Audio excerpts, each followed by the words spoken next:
नमस्कार दर्शकों, जब ईसाई धर्म में चली आ रही पशु बलि के ऊपर वीडियो बनाए उसके बाद हमें एक ईसाई भाई का रिप्लाई आता है जिसमें उसके अनुसार वह कहता है कि यहोवा परमेश्वर ने पशु बलि चढ़ाने को इसीलिए कहा। जब आदम और हवा ने परमेश्वर के मना करने के बावजूद अदन की वाटिका में फल खाया, तब उन्हें पाप लगा, जिससे हम सभी मनुष्य जाति को पाप लगा है। उस पाप को नष्ट करने के लिए यहोवा ने पशु बलि मांगा। हम देखते हैं पुराने नियम में जब आदम और हवा ने पाप किया, तभी खुदावन ने उनसे पहले ही कह दिया था, अगर तुमने वो पेड़ का फल खाया तो तुम्हें अच्छे और बुरे का ज्ञान मिल जाएगा और तुम मर जाओगे। उन्होंने जानते हुए ये बात में पाप किया, जानते वो लोग ने पाप किया, तब खुदावन का कनेक्शन उनसे टूट गया, क्योंकि दे सिंड, उन्होंने पाप किया, उन्होंने परमेश्वर के विरोध में किया। उन लोग को पता चल गया कि वो लोग निर्वस्त्र है and etcetera things. But the thing is, God didn't left them to die. खुदा ने उन्हें छोड़ नहीं दिया कि वो मर जाए, खुदा ने उन्हें रहने दिया। लेकिन कलाम में एक बात कहता है खुदा कि जो भी जान गुनाह करेगा वो मरेगा, जो भी जान गुनाह करेगा वो मरेगा। एक और बात लिखा है पवित्र शास्त्र में कि जो जान है, इंसान का जो जान है वो उसके लहू में बसता है, वो उसके खून में बसता है। तो ये मस्ट था इंसान के लिए कि अगर वो पाप किया है तो वो मर जाए। माफी made out a rule, made out a law that you will sacrifice an animal instead of you, and you shall keep hand on them and say, whatever I have sinned, I cast those sin on this animal, and the blood of this animal shall be working as a redeemer for us. So this is the law that God had kept for us. अरे भाई, पूर्ण परमेश्वर ने हम सभी को बुद्धि दिया है, उसका तो थोड़ा इस्तेमाल करो। यहाँ पर बात जाति या धर्म का नहीं है।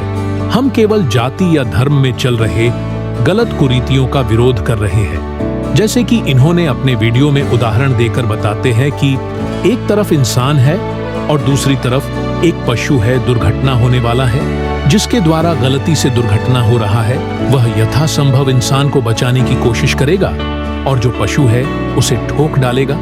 अगर मैं गाड़ी चला रहा हूँ, सामने तू आता है और सामने कुत्ता आता है, so I'll not be sacrificing you, right? I'll be sacrificing that dog or that animal. So this is a big fruit for us, that God had mercy on the humankind.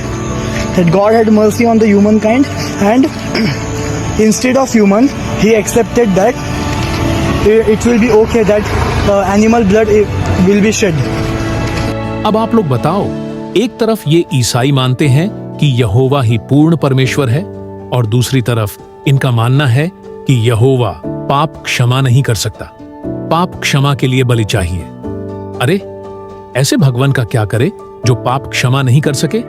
इसे भगवान कहना भी गलत है, क्योंकि आदम और हवा ने अदन की वाटिका में केवल फल ही तो खाए थे, उसके बदले में इतना पाप। यह भाई का इन बातों को प्रमाण करने के लिए कोई ठोस प्रमाण तो नहीं दिया, पर इसका झूठ पकड़ा गया। उत्पत्ति 3:17 व 23 में साफ साफ लिखा है, और आदम से उसने अर्थात यहोवा ने कहा, तूने जो अपनी पत्नी की बात सुनी और जिस वृक्ष के फल के विषय मैंने तुझे आज्ञा दी थी कि तू उसे न खाना, उसको तूने खाया है, इसलिए भूमि तेरे कारण शापित है, तू उसकी उपज जीवन भर दुख के साथ खाया करेगा। अध्याय 3:23। तब यहोवा परमेश्वर ने उसको अदन की वाटिका में से निकाल दिया कि वह उस भूमि पर खेती करे जिसमें से वह बनाया गया था। इसमें से इस भाई का दावा गलत साबित हुआ कि यहोवा परमेश्वर ने आदम और हवा को वाटिका में बने फल खाने से पशु की बलि नहीं मांगा, बल्कि उन्हें स्वर्ग के वाटिका से धरती में भेजकर धरती से उपजे अन्न यानी फल, फूल, अनाज खाया करेगा, न कि मांस खाएगा।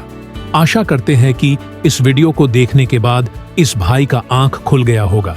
इस वीडियो को ज्यादा से ज्यादा शेयर करें। धन्यवाद।